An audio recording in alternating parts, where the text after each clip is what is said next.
Alright, I'm going to show a method that I like to do for cleaning discs or getting scratches off discs. I have this Medal of Honor, what is this, Airborne? Yeah, Medal of Honor Airborne on PC. You can see the disc is in pretty rough shape. I used to tape the disc straight to the desk, but the problem I've had is like this tape is super sticky and it's actually like pulled off some of the data layer before, because the data layer is like apparently right under the label on some of these. Um, so I'm gonna start by taping this microfiber to the desk. Nothing too crazy, just enough to like kind of hold it. Because instead of taping the CD directly to the desk, I'm gonna tape this microfiber, and that just kind of gives me a just something to kind of hold it a little bit. Again, don't go crazy, but it just kind of helps with this like pad, because we're gonna go around and swirl on it with our compound. The compound I'm gonna be using is Meguiar's PlastX. I bought this originally to clean scratches off a PlayStation 3 and a couple other consoles that I have that are clear. They have like aftermarket clear red shells and stuff, so this did a really good job on that, and I didn't have any issues with it like reacting to plastic bad or anything. It's very, very good stuff so far. I've actually already cleaned up a disc with this, and it worked so well that I wanted to show it, because a lot of these home remedies don't really work in my experience. Like, I'm sure we all tried the toothpaste peanut butter trick or whatever back in the day, but no, this stuff actually works good. Before I start swirling on compound though, I'm gonna take this to my sink and I'm gonna run the disc under cold water. I'm just gonna swirl around gently with my fingers under the cold water. That just kind of removes all the surface debris and dirt or whatever, because you don't want to smear that into your disc. So just from the water I can tell I got a lot of dirt off. I'm just gonna take a clean, this is just a tissue Kleenex. Let's just see where we're at currently. Still pretty bad. Okay. So I'm just gonna lay it down on the microfiber. Take my compound, shake it up good, and then you want to make sure if there's any crusty bits on it to wipe that off. You don't want to get the crusty bits in there. And then I'm just gonna take, and you don't need to do a ton, because if you do too much it's just gonna get everywhere, and you want to try and avoid getting it on the label. I haven't had any issues with the label, but you know, I don't know if it'll eat through some of the label artwork, or just try and avoid that. But yeah, it's just a circular motion. I don't think it really matters what direction you go. I'm just kind of doing what works for me.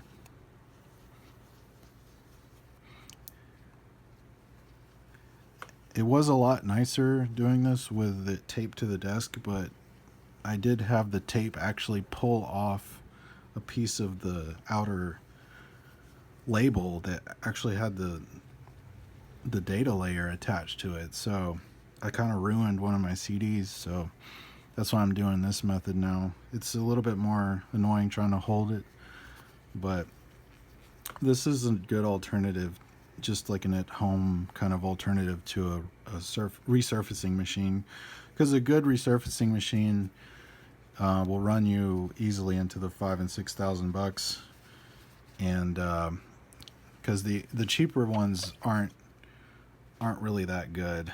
I don't think they're worth messing with, to be honest. But this method is a good alternative in my opinion. I'm gonna keep exchanging tissues out, like keep a fresh tissue, because you don't want to be doing more damage than good. But that's after one pass. It does. it may not look like much, but I can tell it's starting to come around. So I'm gonna put this tissue over here, and I'm gonna continue on using this one. And let's just go again.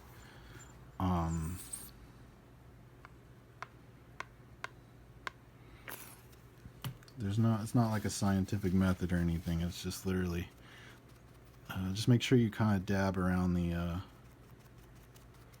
the compound. And I like to use these tissues. They kind of work better than the microfibers. The microfibers kind of actually swirl the discs.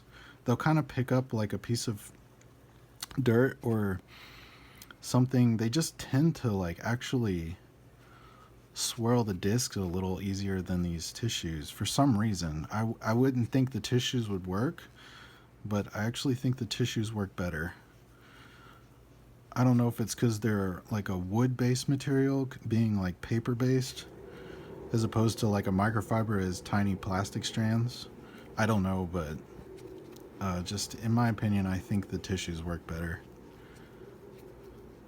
And I'm just gonna keep going around and around. This is a lot. I mean, it does take time, and it's gonna take more passes. The last game I did was really scratched up. Like, they used, the seller on eBay tried to use like one of those crappy hand crank ones, and the polishing wheel picked up like a piece of dirt or something, so he like scratched the crap out of it. It had like these really awful like vertical swirl marks on the disc, and it wouldn't even play in the Xbox. On the Xbox original or the 360, both my consoles couldn't read it. I did this method, but it took me like half an hour of polishing to get those scratches out. They were that deep.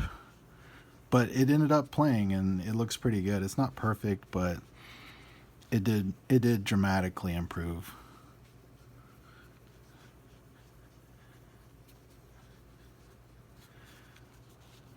Let me see. I'm gonna fold it over, get a kind of a clean spot, kind of quickly go around. Just quickly. Let me go ahead and switch out tissues here.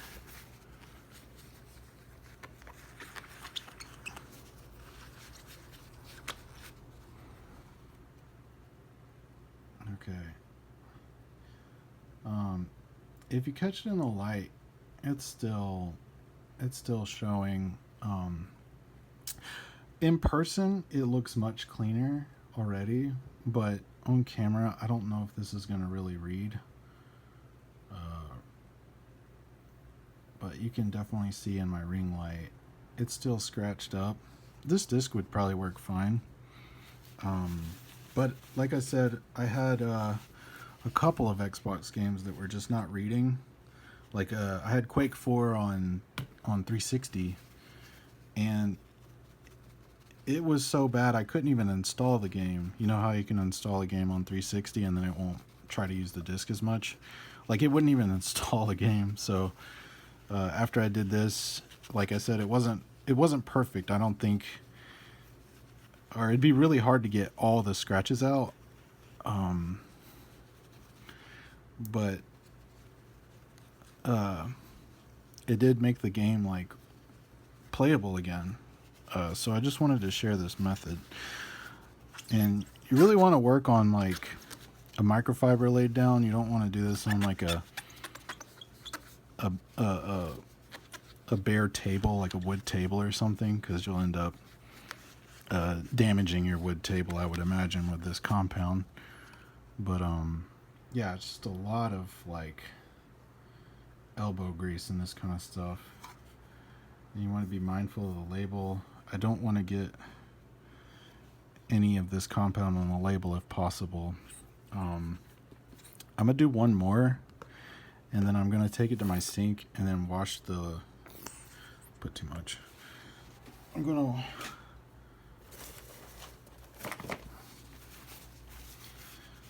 gonna do one more pass on this, and then I'm actually gonna take it to the sink and then rinse all the compound back off, because we have kind of like a layered excess compound on the surface that I want to get rid of.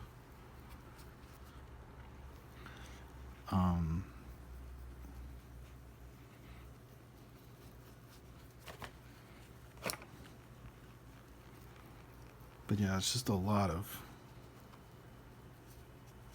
elbow grease just back and forth.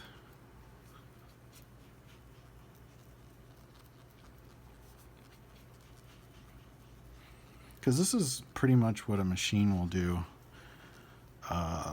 Granted, they have different pads and cutting compounds depending on how bad the disc is. So this won't work for like something that it would need to be sanded. Like if it has a really deep scratch, this isn't going to get it out. This is just kind of to get your disc readable again. That's all it really is for.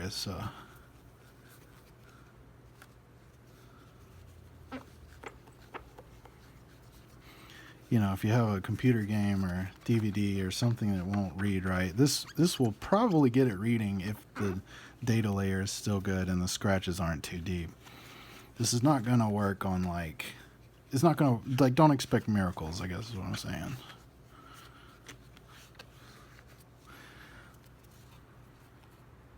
So it's slowly coming around. And if you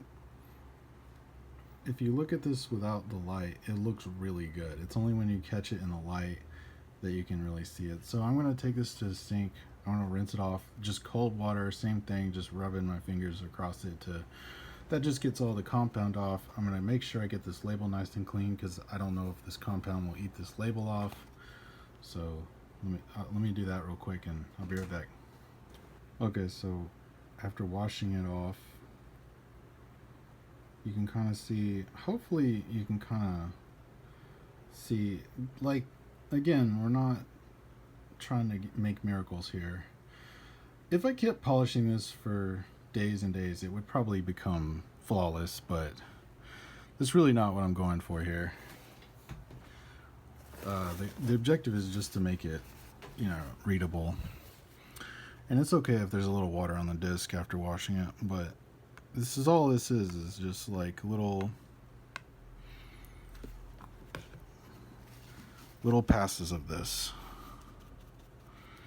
It's just over and over, just something to do if you're kind of bored or you have an old game that you really want to play and it's just not, you know, most discs you can find of old computer games for pretty cheap.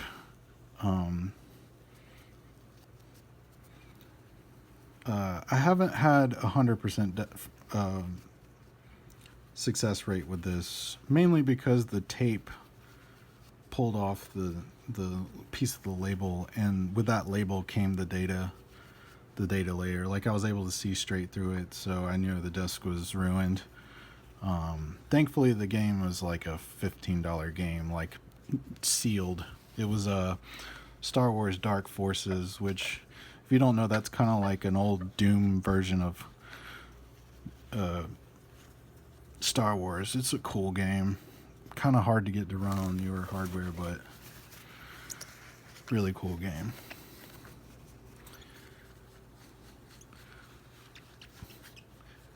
But yeah, a little bit of this compound will go a long way. So like this bottle of Meguiar's PlastX was $13?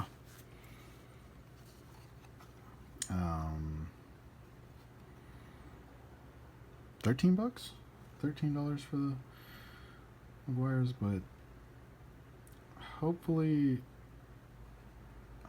you're probably gonna think it's not doing anything, but I promise you it's doing something. It just takes, because this isn't really designed to be scratch remover, because scratch remover compounds would work better. Like Meguiar's has a specific cutting compound. The thing with that though is it's gonna have like a microscopic sand, like grit to it, kind of like how you would get orange peel out of car paint.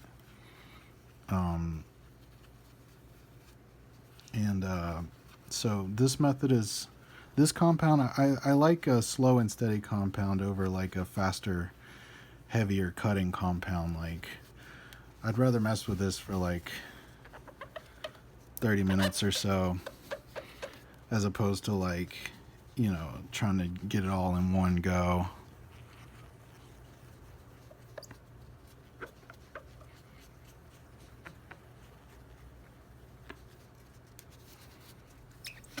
And I'm not claiming that I'm an expert, so there is probably a better method out there than what I'm currently doing.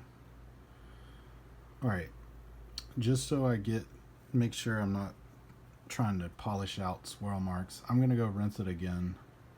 You can rinse it after every pass if you want.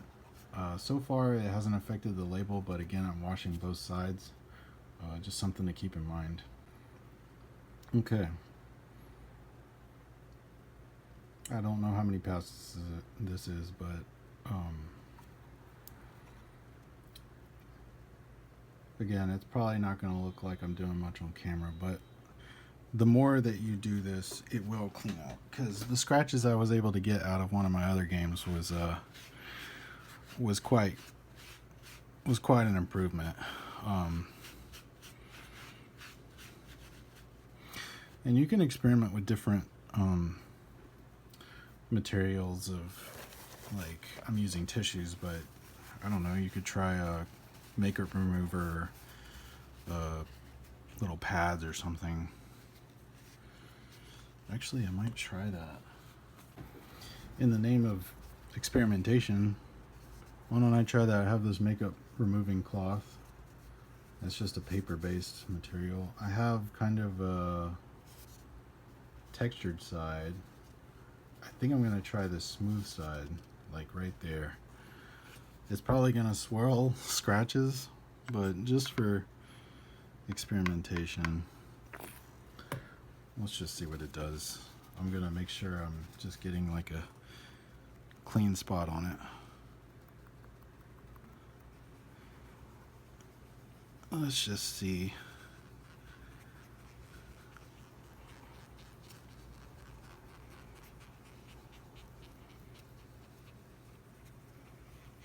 Go the other way if you want. I don't think it matters at all. Like I said, there's probably a technique that's better that I don't know about.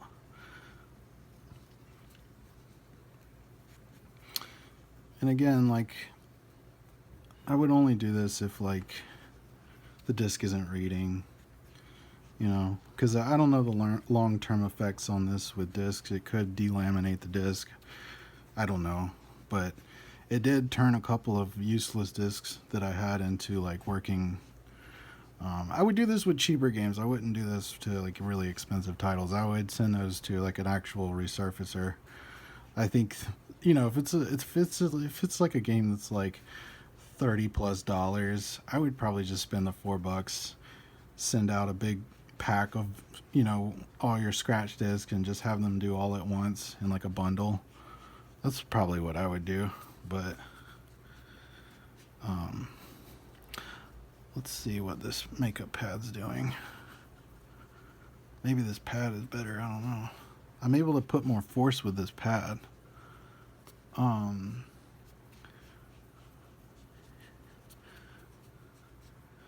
am pushing down pretty hard when I'm doing this.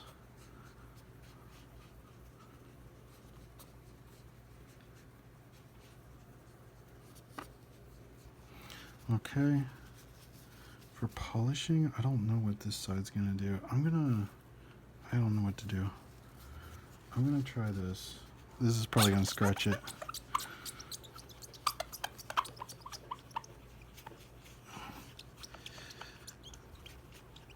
Okay.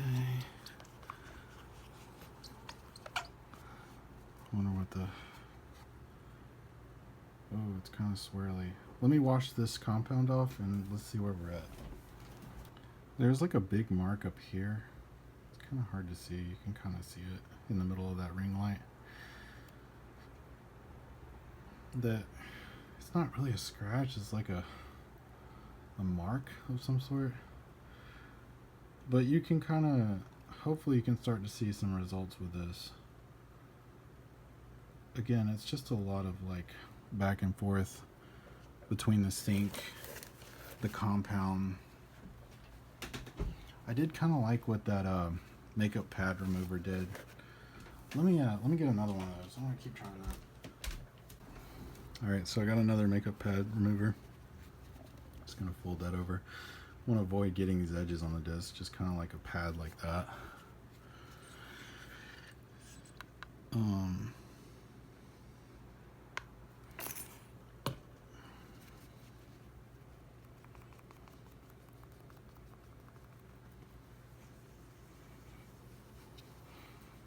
Yeah, kind of almost really like these makeup pads for this.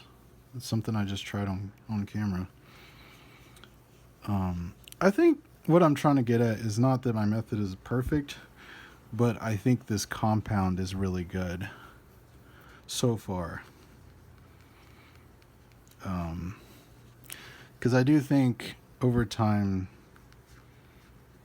these discs are going to be more rare. Eventually all these discs are just going to turn into unusable junk. Just even if you keep them scratch free, eventually they will delaminate. There's no way that the CDs will be able to stand up forever. So hopefully everything will be backed up as an ISO by then, or whatever file type in the future.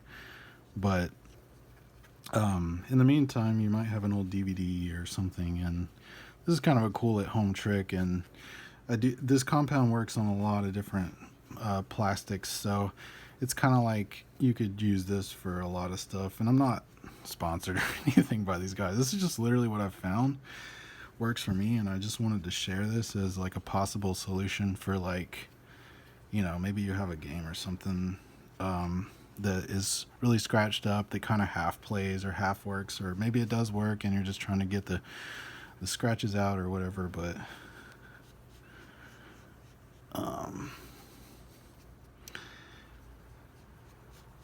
yeah, I'm liking this this pad. Got like a cat hair on it, swirling a cat hair in it. Let me try this side now.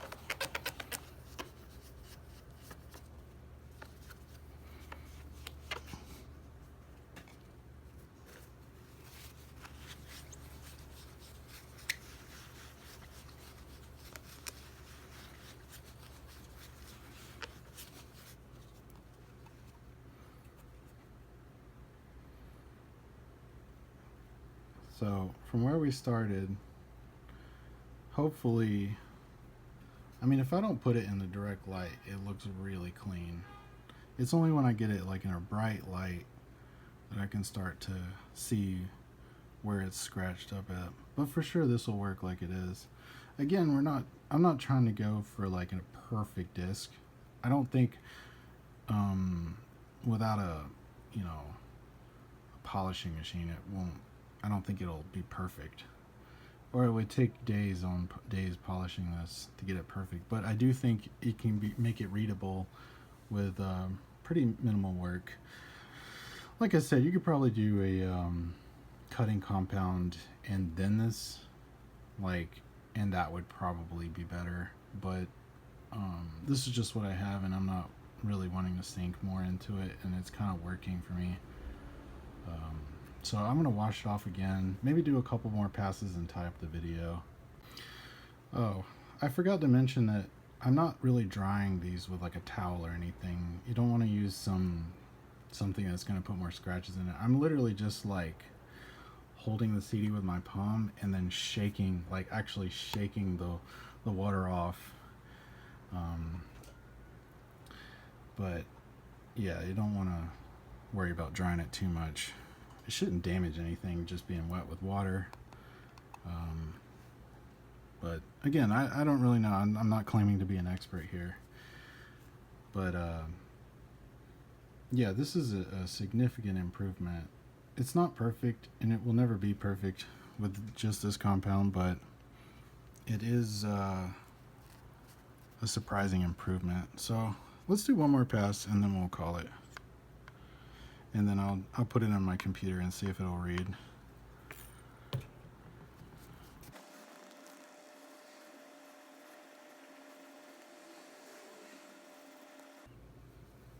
Another thing you can try and experiment with is actually letting the compound sit and become a little more dry and then polish it. You can try things like that and just see if it'll make a difference for you or not. But I'm trying to keep this video kind of speeding along here,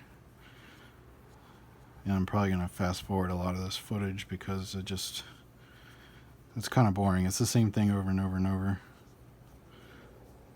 But you know, this is part of being cheap. Is it's either your time or your money, like anything.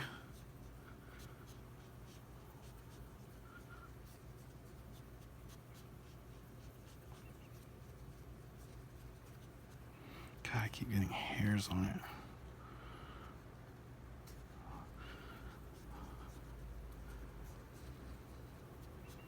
Pet hair just gets everywhere.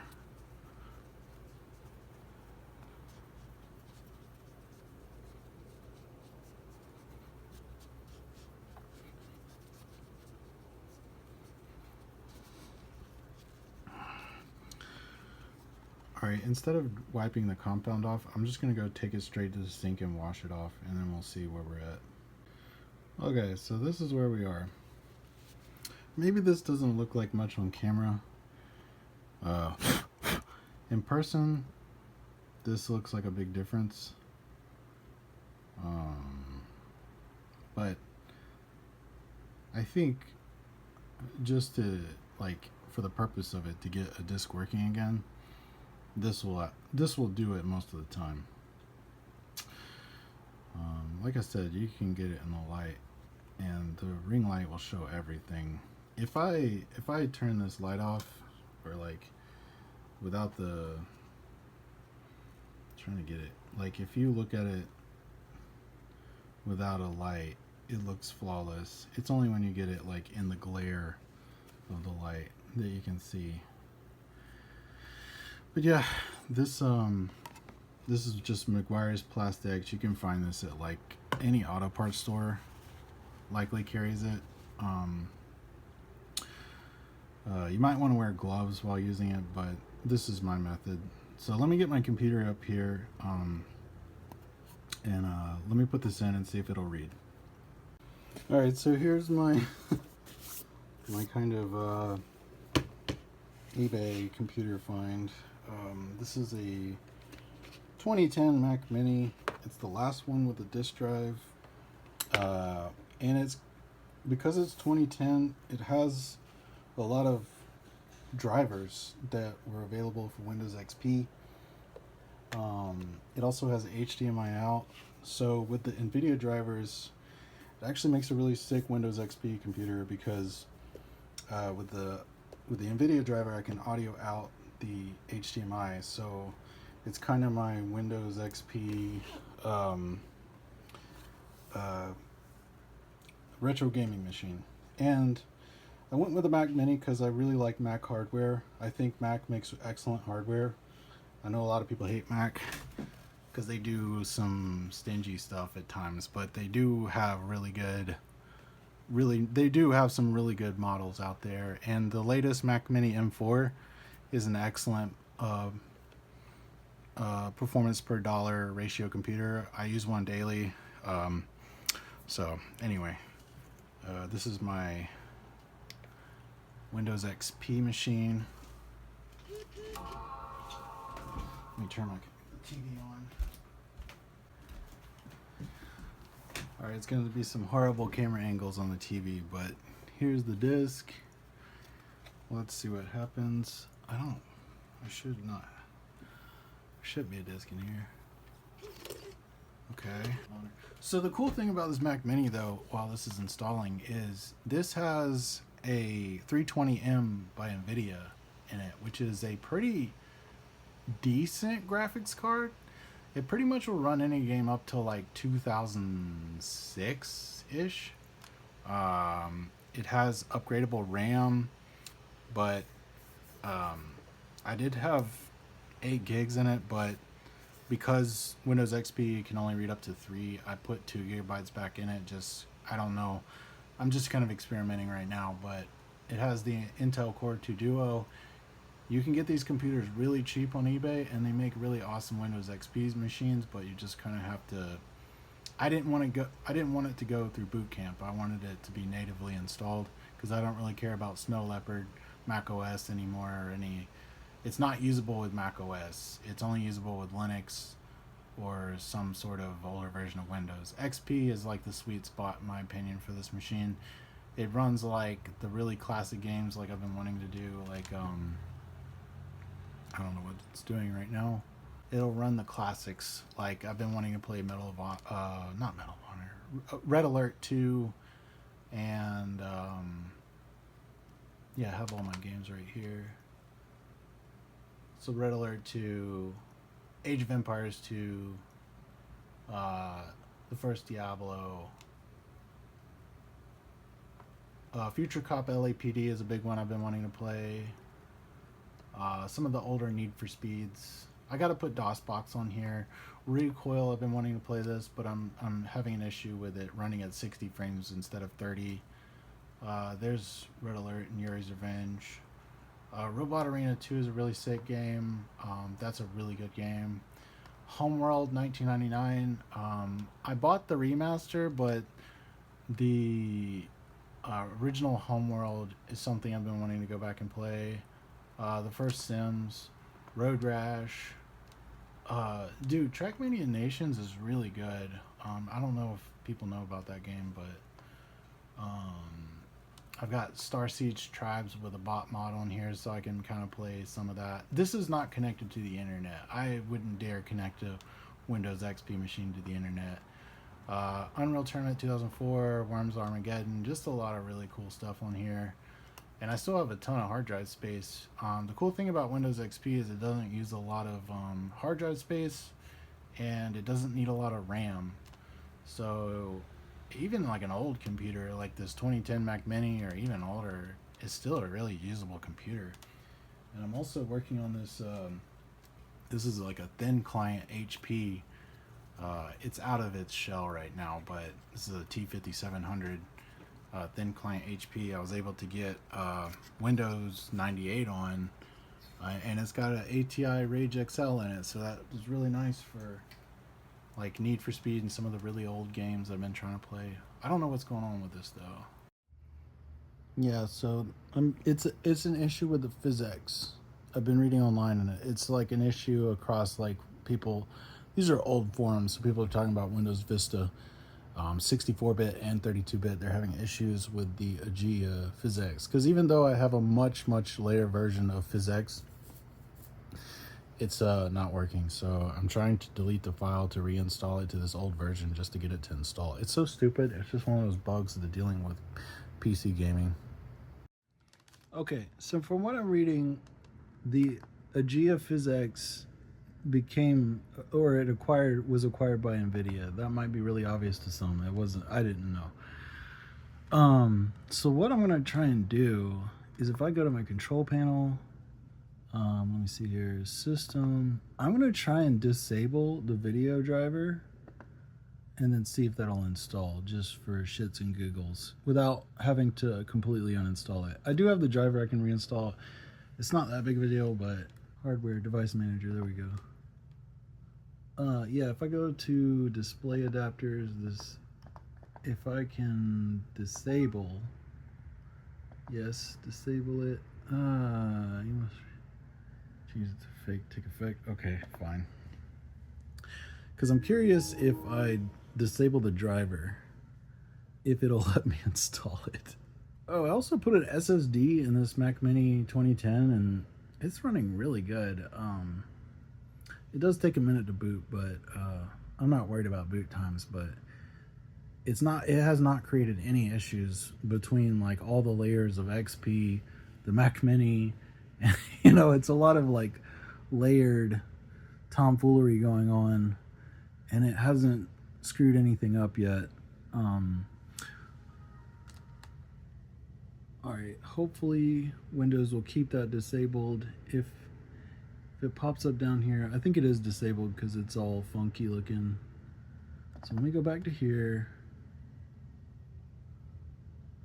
Let me try and install this again. If this works, it's gonna be such a bum move. Alright. Oh my fucking god, that worked.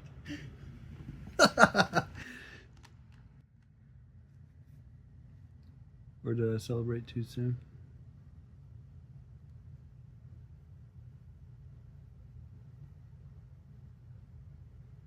Maybe I celebrated too soon. Oh, it stopped. It crashed. Damn it, I thought that was gonna work, dude. Oh, it's so annoying. God, this is so stupid. EA has done really dumb things on 2 different games right now.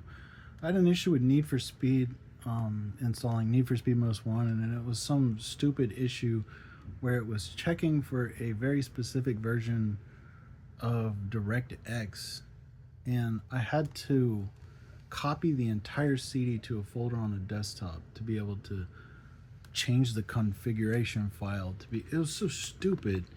I've noticed EA does like dumb things. Alright, let's try and install this and see if that's what's it's still finding it. So I have to uninstall my entire driver because it's still there. Okay. God, this is a pain in the ass. Like I said, it's not that big of a deal. I have the driver, but it's just like, let me uninstall the whole fucking thing.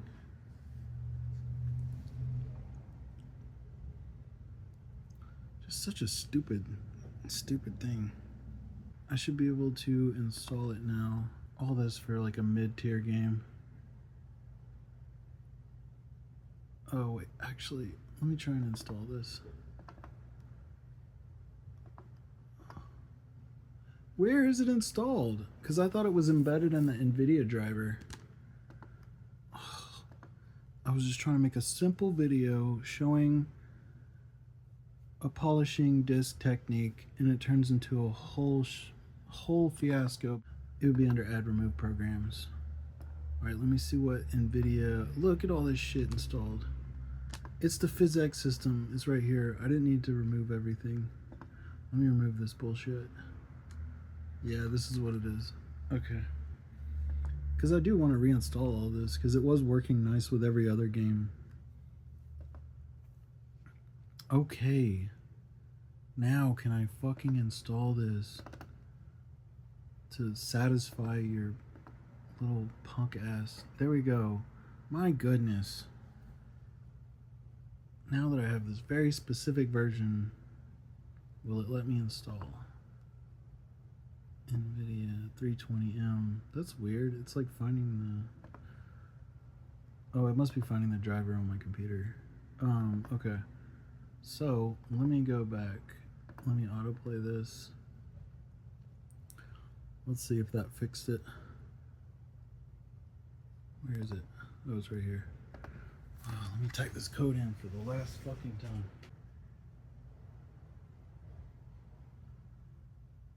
Oh my god.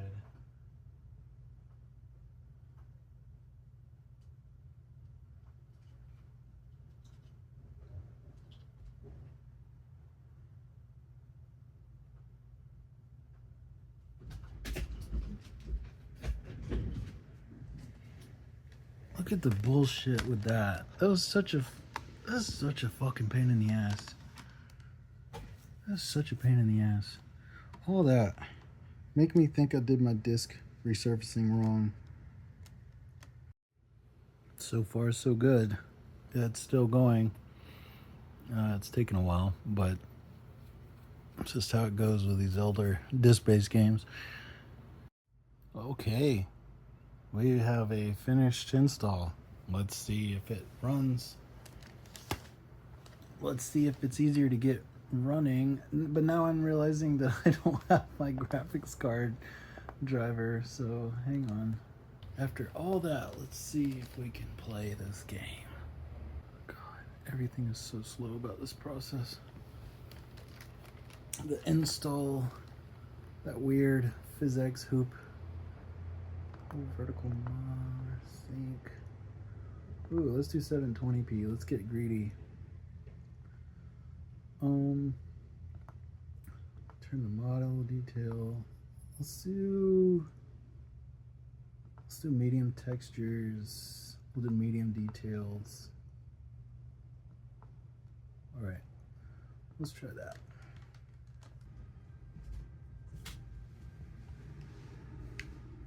Oh, the controller's working. Sick. Okay. Let's just jump straight in. Let's just see.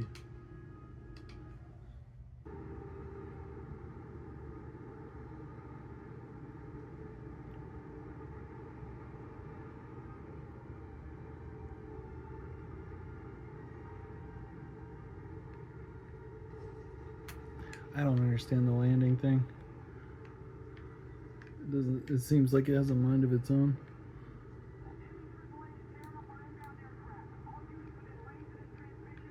This is running good though.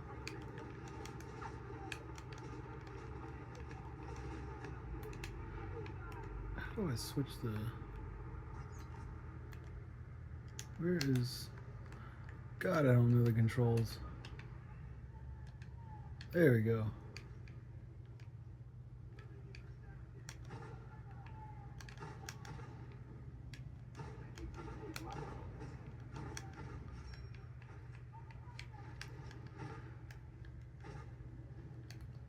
Wow, I'm terrible at this game. It's so sluggish compared to what I remember. How do I stand up? Oh. God, the controls are strange. Can I not jump? Okay, Y is jump. Okay, that's how I sprint. Yeah, this is playable. And the disc is running fine. I'm gonna wrap this video up. This was supposed to be a simple video, but it turned into a whole thing. But hopefully that kind of gives you an idea, because I was able to rescue like this copy of Ghost Recon 2. It still looks scratched up, but this is nothing compared to what it was, because they use like a crappy disc resurfacer. So I really do think this is a viable option. This Meguiar's PlastX, it's awesome stuff.